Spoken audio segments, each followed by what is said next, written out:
Okay, so I've got, there's gonna be two today. You won't be completely lonely and all by yourself. There's gonna be two of you. So what I'm gonna do today is I'm going to do what I did last time. I'm going to do two chapters, and I will stop the live stream after I finish talking about newspapers and magazines, and then I'll switch over to support media and I'll start another live stream. So if you're watching online, I've got one person out there watching online. So if you're doing that, I will stop the live stream and then we'll start with support media. The second exam will cover all of the material that we covered in this module up into support media. And I will have that up today. You'll have a week to take it. And I should have it released right after class, shortly after class. I'm gonna open the exam, so you'll have 1 week to take it. And it will cover everything through support media. So that's what we're gonna do today. So newspapers and magazines. For most of human history, in terms of marketing, again, if we go back in time and we think about sort of the history of marketing, which I've talked about multiple times because I started out not as a marketer, but as a political scientist. And so I was interested in sort of history. I mean, one of the things that we talk about in political science is a lot of past being prologue.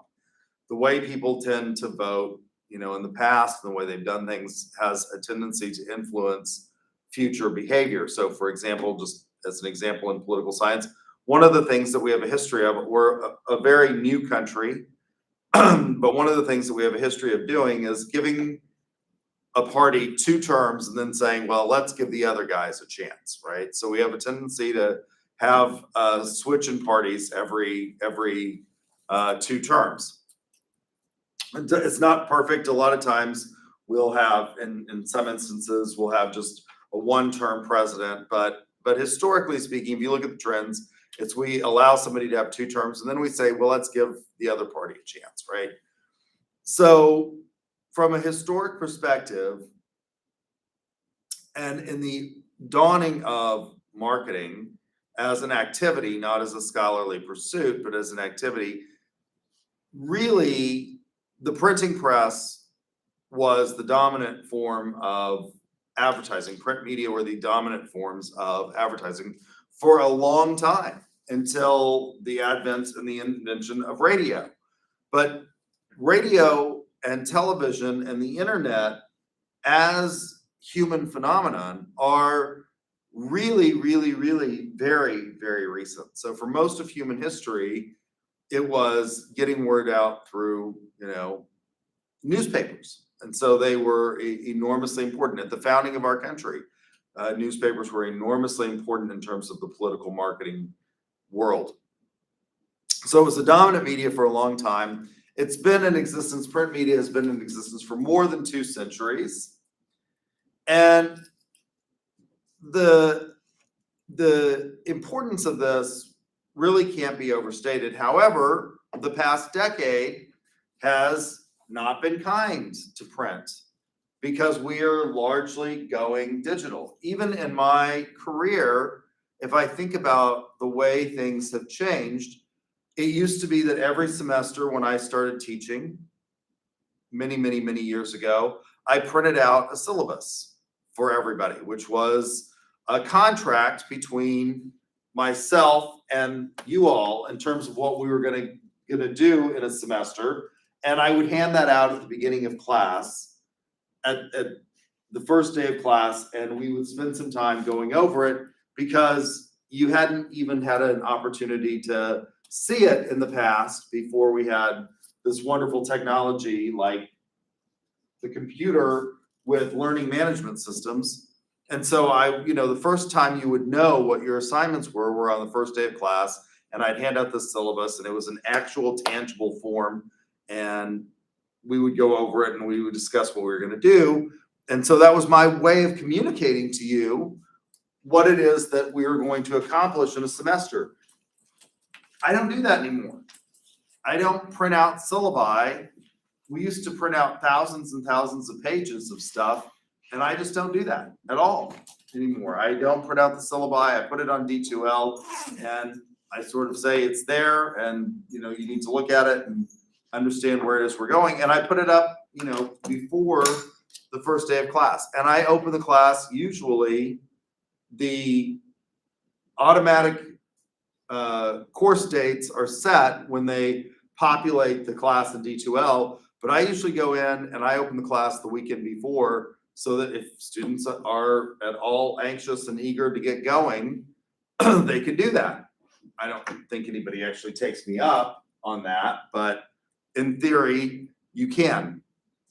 When I went to law school, this was something they did. You went the week before law school started, and they had everybody's syllabi in these pigeonholes in the law library, and you'd pick up the syllabus before the first week of class, because you were expected to have read the assignments by the first class period in law school. So I went to law school, I started doing that. I started opening up the syllabi in D2L early, so in case anybody wanted to get a jump on that. And from time to time, I've had students that have contacted me and said, I've noticed that it's already up. Can I do it all, because I've got a wedding or something like that. Can I start now? And I'm like, yep, you're perfectly welcome to start. My point to all of this is that I used to print the syllabus out and give it to you. And that was what newspapers were like. People used to go get the newspaper or have it delivered to their house every day. And that's how they got their news, and they knew what was going on. And then radio and television started to change that. And now, in an era of electronic marketing, it's changed rapidly. So I put the syllabus up on D2L. How many of you still have professors that copy off the syllabus and give it to you the first day of class? We usually just print it out. You actually had somebody actually copy it off and give it to you the first day? Yeah. Which class was that? Business analytics. Okay. That's even more ironic, isn't it? Because you would think that they would, business analytics is all about using computers. You would think that they would absolutely, but I still have colleagues, they're older than I am for the most part in this department, that still do syllabus day, and they still go over the syllabus, and so print was enormously important. That's how we got it, but we don't do that anymore. I put the syllabus on D2L, you get it, and people get all of this stuff, at the blink of an eye on their cell phone, their iPads, whatever it is that they're using. Newspapers across the nation are going broke. Why? Because people are advertising online. It's a lot cheaper. The real decline in newspapers, I think, can be traced, and this is just my opinion, and it's hard to measure. I mean, whenever you make sort of categorical statements, you're open to problems, but I think there was one website that really led to the decline in newspapers. Anybody take a guess what that one website was that led to? So advertising in newspace, once the internet came along and once radio and television really picked up, it started to decrease, although it was much cheaper to advertise historically in print, particularly for small businesses like my family's, than it was to advertise, obviously, on television. So a lot of people advertised in newspapers, but that stopped when people started being able to put up websites. And in the early era of the web, they were pretty much static sites. They didn't allow you to do a whole lot in terms of interacting with the site itself. And that's all, of course, changed. And it's changed very rapidly. But there was one thing that really kept newspapers alive, and there was one site that really, honestly, I think led to the downfall of most local newspapers. You maybe want to guess what that one site is? I bet you all haven't even been on this, because it's rather, in terms of internet, it's ancient now, and it's not sexy, it's not glamorous. But one of the things that kept newspapers alive, even though the advertising, once people started putting up their websites, in terms of business ads started to decline, there was one thing that people still looked at in newspapers, and this one website totally changed that. It was classified ads. That was the thing that people still went to newspapers to look for. Things that you wanted to buy locally. Automobile ads, particularly if you were buying a used car, those were, people would look in the ads every Sunday in the classifieds if you wanted to buy a used car. So you'd go to the classified ads and you'd start thumbing through them. And there was one website that came out and almost led to the annihilate. It's what? Craigslist. That's it. It's Craigslist. And it's kind of a creepy, or it was. I haven't been on. I actually looked this morning to make sure that Craigslist was still around. But Craig starts this thing called Craigslist. And Craig was a by God philanthropist because he gave it away. You had to pay to advertise, and classified ads were one of the major things that newspapers had. Craig just gave it away for free. How did he fund his little creepy website? It really did become kind of a creepy website at one point in time. They actually stopped allowing, I think, certain types of ads because it was almost becoming a place of prostitution on Craigslist. But Craig gave all these away. The only way he made money in order to support this little venture was he only charged for real estate ads, and then only in 3 markets. And those markets were Los Angeles, New York, and San Francisco, I think, originally. And then he expanded to Chicago. And now they charge for, I think, some more ads besides that. But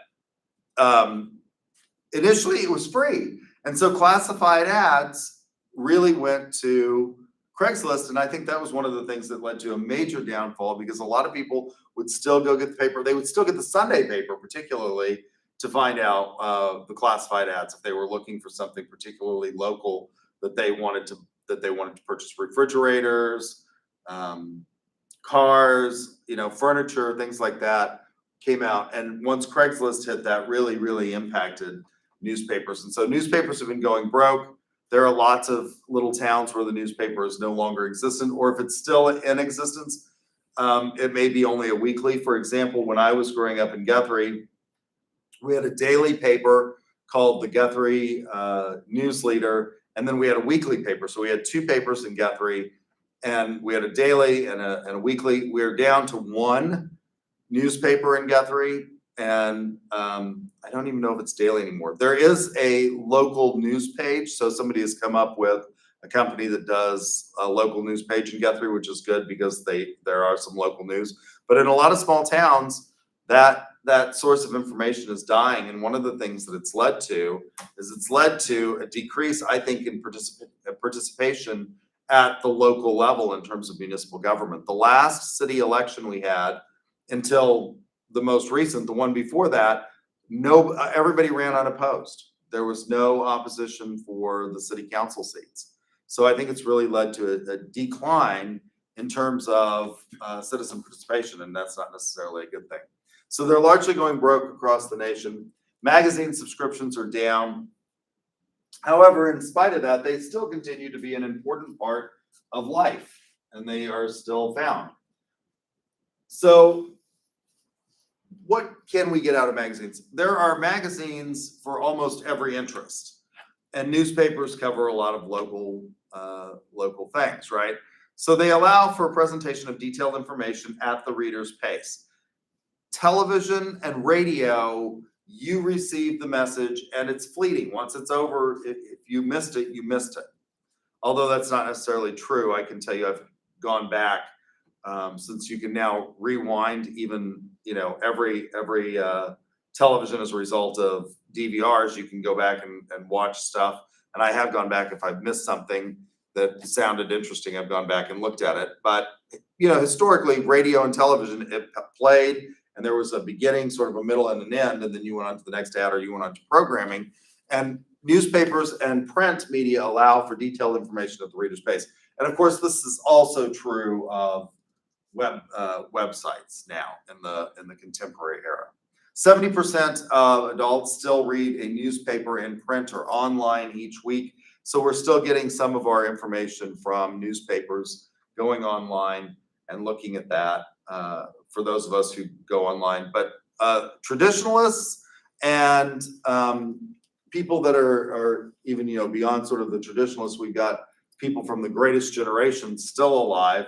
They still like to read actual newsprint. And that population, by the way, has an enormous amount of money, so it's still important. My grandmother, until the day she died, she picked up a newspaper. I've got friends who are of that generation, and my parents' generation, they still look at newspapers, and so they still actually get them and read them. Major papers still reach a large audience. Things like the New York Times are still important. And one of the things that's interesting to me is that Jeff Bezos has bred sort of new life into the newspapers, and that he bought the Times, and he's really, really strengthened it. And so a lot of people have started turning back in an era in which we've seen enormously fascinating political events. And some of this is much stranger than fiction. We have seen sort of a rebirth or reemergence in those newspapers. Now, among your generation and among my generation, we're going to read those online rather than actually getting the print version, but they are still there.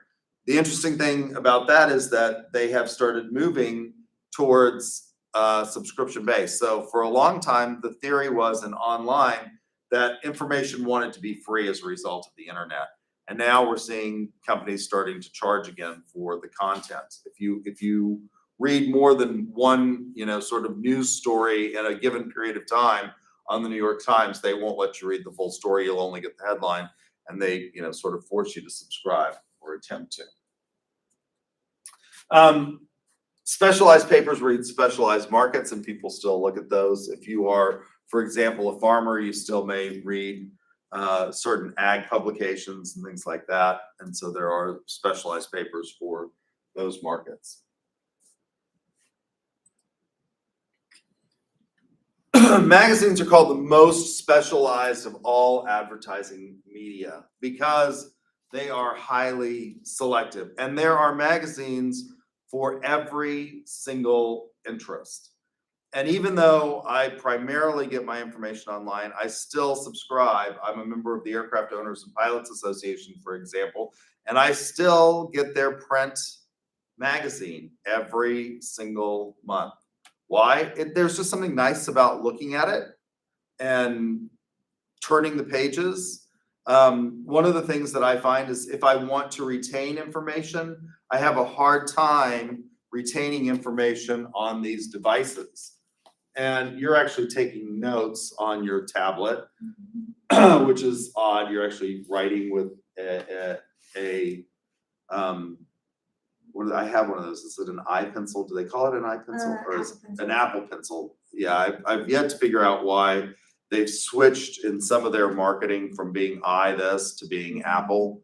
Like the watch is not an iWatch, it's an Apple Watch, and so it's an Apple Pencil. I have one that I use for flight, but I haven't taken detailed notes with one. One of the things that some studies in education suggest is that actually writing out notes like you're doing it helps you retain information better because you're having to do shorthand, whereas you're typing on your tablet or your MacBook there, and you can type almost as fast as I can talk. Whereas if you write it out, you have to think about what it is that I'm saying rather than just really, being able to sit there and not think about it. So magazines are enormously specialized. Again, going back to this idea, if I really want to learn it, one of the things I read the AOP magazine for is the latest in safety stuff as a pilot. And if I really want to remember things, not only do I have to read it in print because I turn the pages and it's slower, I also highlight things and I circle it and I'll make notes in the margins. And so I still do that on actual magazines like AOPA's or monthly magazine that I get. And so they are still an important part of the way we get information. And for those of us who are my generation and older, we actually like to read. If we're going to retain something, if we're just looking for something to buy, I'll go to the web. But if I actually want to retain something, I'll actually read the magazine and I'll actually underline stuff and look at it later, and I'll come back to it. So they're still important in that aspect.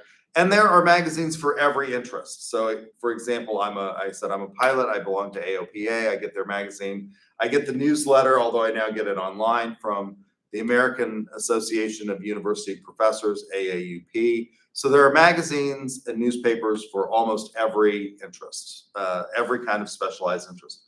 Cantor Media has classifications for these magazines. So some of the classifications are things like news, men's, sports, women's, interests. Consumer magazines are the largest section. There are farm publications. So if you are in the dairy industry or in Oklahoma, we grow a lot of wheat here. So there are farm magazines, business and health. Magazines are important because they are highly selective. If you get AOPA, and lots of people still advertise in AOPA in the magazine, you're targeting people that you know. I mean, nobody gets AOPA who isn't a pilot for the most part. Now, the reason they call it the Aircraft Owners and Pilots Association is that there are people that own aircraft that are not pilots. Donald Trump owns an aircraft, for example, a Boeing 757, and he's not a pilot. But I would venture to guess that it's his pilots that are reading AOPA, not Donald Trump, in terms of reading, the magazine. But it's primarily targeted towards pilots and pilots who own airplanes. So it's highly specific, it's a highly selective target. The reproduction quality, magazines have, the pictures and the print quality is excellent. You have some creative flexibility, not as much as you have with television, where you can produce basically a mini movie in terms of a ad. If we think about the ad that I showed you all, the herding cats, I mean, that's like a little movie. There's a storyline there. You're following these cowboys who are, herding up these cats rather than cattle and bringing them into town, right? So there's a beginning. You see the guys talking about, this is my grandfather. He was the first cat herder in our family, and it goes to when you bring a herd into town and you haven't missed one of them. That's a real feeling of accomplishment. So there's a beginning, a middle, and an end. And you can't get that creative, but you do have some creative flexibility. There are things like gate folds, pop-ups, fold-outs in the middle of ads. One of the things that they used to do is they used to have in lots of these ads, Vogue and GQ and things like that, they used to have scented ads so that you could try the latest in cologne or perfume. You would open up the thing and you would tear out a little piece of it. I haven't seen those in a long time. One of the reasons why is that people have stopped wearing cologne. You can always tell if somebody's a smoker anymore because they're the only ones that put on cologne and perfume. It used to be that, you'd walk into a classroom and there would just be this overwhelming, cacophony of scents that people had on, and almost nobody wears cologne unless they're a smoker anymore. But you used to be able to get those pop-ups. They have a long lifespan, so people have a tendency to keep them. They look at them. If you're a subscriber of, Car and Driver or something like that, people keep the copy for a long period of time because they will go back and look at the copy of their favorite sports car or whatever, for example. And so they have a long lifespan. They have high quality, so they're high prestige in many instances.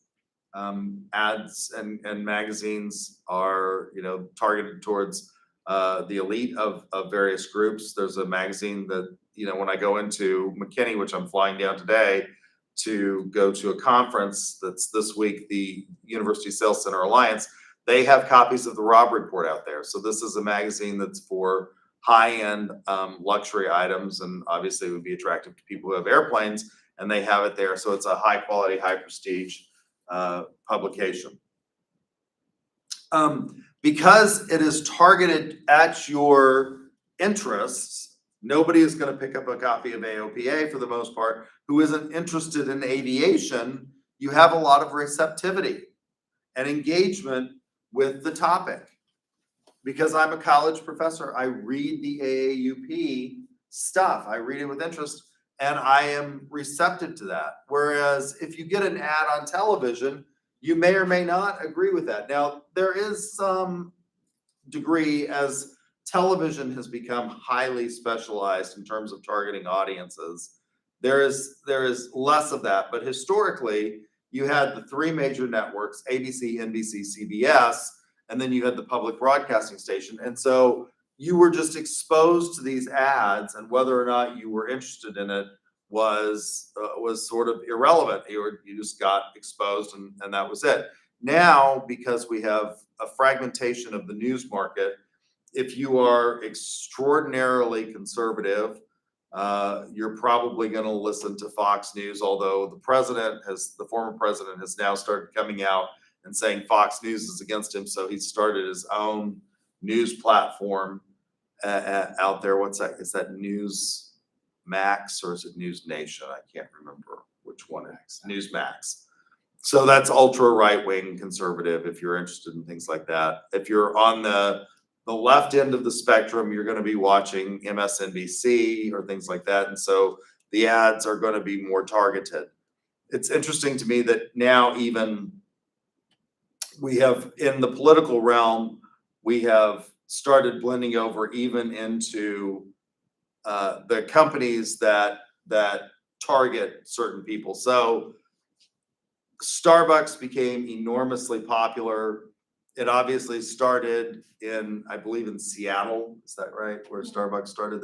I absolutely hate Starbucks. It's one of my, it's a tool of the devil. But so Starbucks starts in Seattle. Seattle is an overwhelmingly sort of liberal, hippie kind of community. And so now there's this company, this coffee company that has started, and they advertise on, I think, Donald Trump's News Max station. I think it's called Patriot Coffee. Has anybody heard of this? I think that's what it's called. Let me look this up. Let me make sure that this is.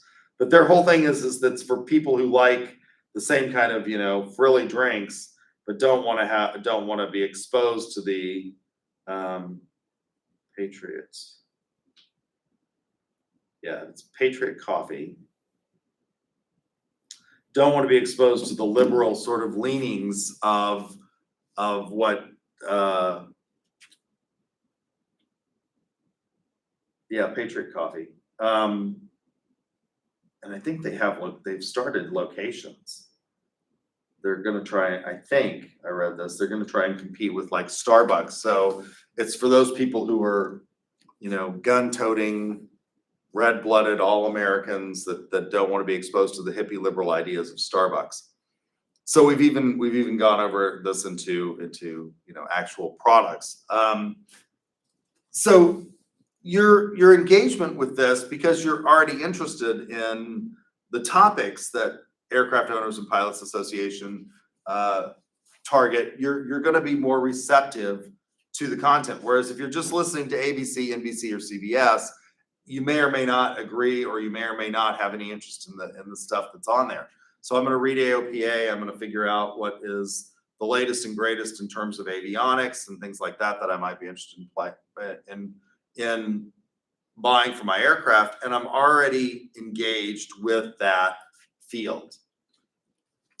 Services,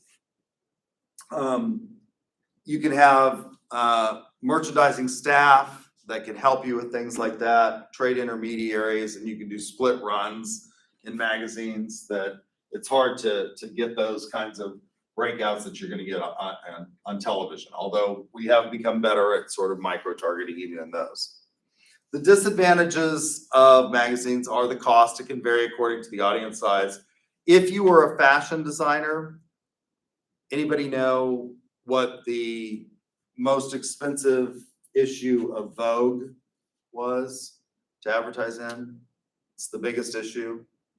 I usually have one person in here to tell me that. We have a lot of students that come over from fashion marketing and take classes in the marketing department.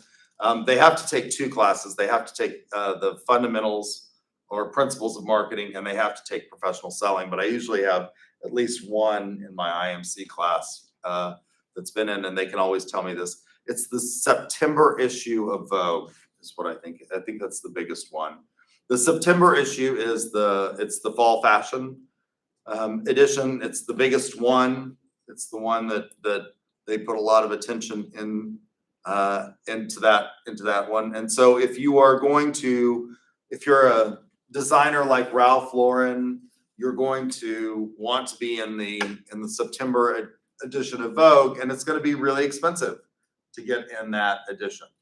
So because that's got the largest audience of Vogue is that edition, and so it can vary according to the size of the audience and also the size of the audience that reads the magazine. Fashion is something that interests a wide variety of people, and so there's a huge circulation as opposed to something like Aircraft Owners and Pilots Association. Limited reach and frequency. So you have thin penetration, whereas you get a lot of penetration with television and radio. You get thin penetration because you have, if you're a magazine, historically, you put out 12 editions a year or maybe more. People comes out weekly, things like that. But, historically, like 12 editions a year. And so you have less frequency. That means that historically, there's been a long lead time in publication. It's taken a long time for this stuff to go to print. That's no longer the case, as things can change pretty quickly, and with modern technology and printing, we can produce stuff at a much greater frequency. But historically speaking, they would put together for example, the September edition long before, and it would be set and ready to go, months in advance. You've got a lot of clutter and competition, so there's lots of, and if you look at the news racks, historically people bought things if they didn't have a subscription to magazines. You would, while you're checking out at the grocery store, you'd sort of look at the magazines. This was a time where you're waiting in line, and they would have these news racks up front, and you might pick it up because you saw something that interested you and purchase it. But there was a lot of clutter and competition for that. Also, if you are in the back of the magazine as opposed to the front, people have a tendency to stop, flipping once they get to the article or whatever it is that interested them. In terms of accounts and auditing this, magazine circulation and readership, the Alliance for Audited Media audits consumer and farm publications and provides data in terms of readership and audience and things like that.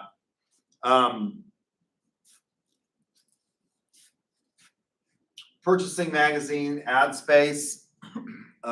It's generally done as an ad hoc. The future of magazines and print in general is that it's going to be difficult, and I think going forward, you're going to see a lot of these magazines close. John F. Kennedy Jr. started a magazine called George. It didn't last until, the minute he died. He was pumping a lot of his own money into it, and so it went out of business fairly quickly, and it's not around. And we're going to see that. I think a lot of these magazines are going to go, and a lot of the print media are going to go out of business. If they haven't already done so, a lot of them have. Like magazines, newspapers are increasingly being read online. So the types that we have dailies and weeklies in small towns. I alluded to that when I talked about, Guthrie had 2 newspapers, a daily and a weekly newspaper. Then we have some national newspapers like USA Today and the Wall Street Journal. Historically, the Wall Street Journal was a financial magazine and was read by people in New York City, but their reach is now more national in scope. And there have been disadvantages with things going online for newspapers and magazines. There are also opportunities out there for them. So things like the Wall Street Journal, which may have been more limited in scope as a result of their online presence now, are becoming more national magazines. The Washington Post is another one that is becoming a national magazine.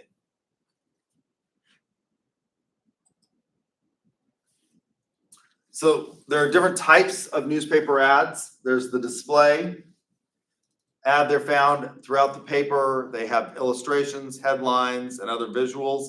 And then there are classifieds. Again, classifieds were the sort of bread and butter of a lot of newspapers for many, many years. And then Craig came along, and you can get everything on Craigslist for free except some real estate ads. And then there were special inserts that went in, and particularly in the Sunday editions of papers, you would go and you would find, you know, the specialty inserts, things like the weekly entertainment venues and things that were going on were oftentimes done in special inserts. Again, this is one of the things that's led to a downfall in the newspapers, because historically, if you wanted to know what you were going to go to a movie, and movie theaters have also experienced a decline.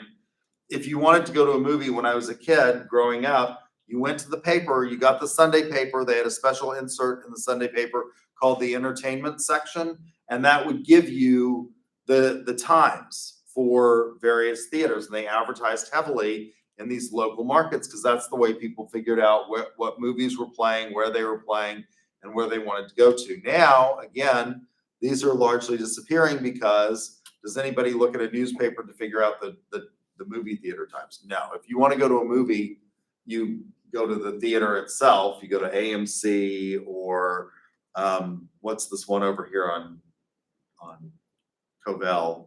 Anybody said? Showbiz, yeah. So you actually go to their website and look at it rather than looking at these sort of special ads and inserts that used to be enormously popular in newspapers. The advantages of newspapers are you have high market penetration, especially for older adults. Again, I have an aunt who is 80 years old. She likes newspapers. She can't imagine a day without reading a newspaper.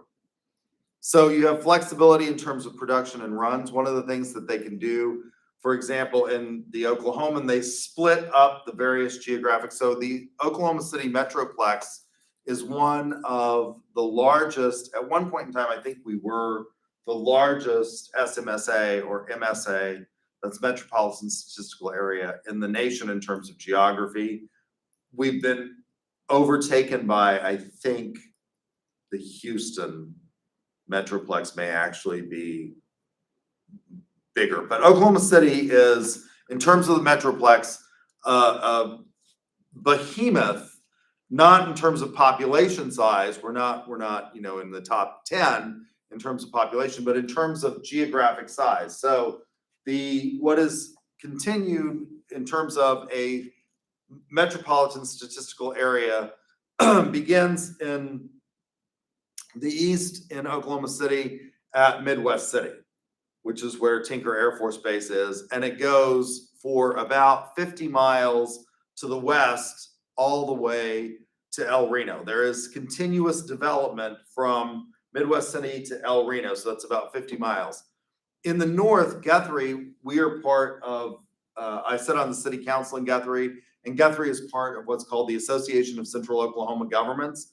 So the Association of Central Oklahoma Governments represents all of the governmental entities within the Oklahoma City Metropolitan Statistical Area. And Guthrie is the furthest north city in that area. So if you go from Guthrie, and the furthest south city in the metro area is Purcell. That's part of the COG, the Council of Governments. That's what COG stands for in municipal terms.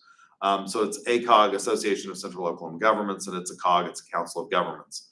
So from Guthrie on I-35 to the furthest south, which is Purcell, that's a distance of about 65 miles. So you've got in the north to south, 65 miles, from east to west, about 55 miles or 50 miles.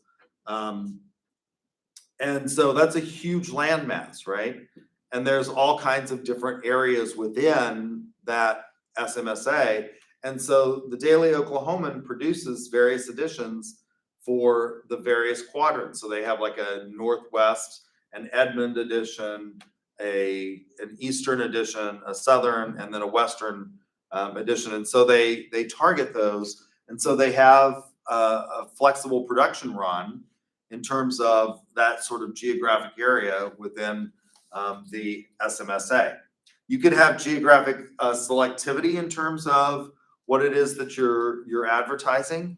So in Oklahoma and Texas and places like that, where we have, not this year, but in past years, we had a lot of lakes, you're going to see a lot of ads for things like, again, I've talked about this before, wave runners and stuff like that for Yamaha. Whereas if you're in New Mexico, you're going to see more ads that Yamaha is going to have for their quads and their side-by-sides and things like that. So you can have geographic selectivity. The reader involvement, when people purchase a newspaper, they have some involvement with it usually. Historically, again, the Daily Oklahoman had this massive circulation because it was the most conservative newspaper in the United States. And so people would buy it for the opinion page far outside of the Oklahoma City geographical area. And so they had this involvement with it. People have a tendency to have an involvement with the newspaper if they take them in their local newspapers. Many services are offered, like merchandising services and programs by newspapers, and so that can be helpful for advertisers. Disadvantage, unlike magazines, they do have poor reproduction quality. Now that has gotten better. They've got print in newspapers, but historically newspapers were black and white, and the print quality was pretty low. They have an enormously, unlike magazines, short lifespan. So you read the paper and you throw it away. You read it and you toss it. They have less selectivity in terms of demographics because generally speaking, they were targeted at, for example, a metro or a local community or things like that. You have an enormous amount of clutter in them.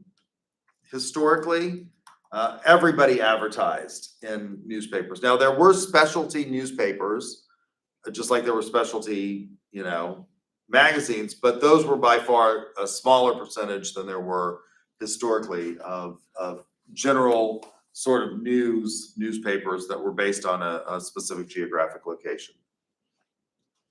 So purchasing news space, general versus local, what is it? What is your business? Obviously, our business is not going to advertise in USA Today because you would have a lot of wasted coverage. The rate structure was the standard ad unit or flat rate or an open rate where they have discounts available. Also, the positioning in the paper leads to differences in ad rates. So above the fold is generally more expensive than below the fold. Front page versus the back page is going to be determinative of costs. The future of newspapers, I put a big question mark because I don't know, in 10 years, will there be any actual print newspapers out there? We still have one print version, but we have an online version in Guthrie called the Guthrie News Page. Will people have, by the time, in the next 10 years, as the greatest generation dies and the baby boomers and traditionalists also start to pass away, will we see newspapers, or will it all be something that's digital and held in our hand and highly specific towards our target interest? I think we could see a lot of things going away. Again, if we just look at the progression in terms of what print was like in a college, where I used to actually hand out these physical copies of syllabi, and then even after I stopped putting my syllabi into your actual hands on the syllabi day in the first day of class, and I started putting it online, well, we were still giving out a lot of tests in class. We were still doing paper tests. Does anybody actually do paper tests anymore? I don't.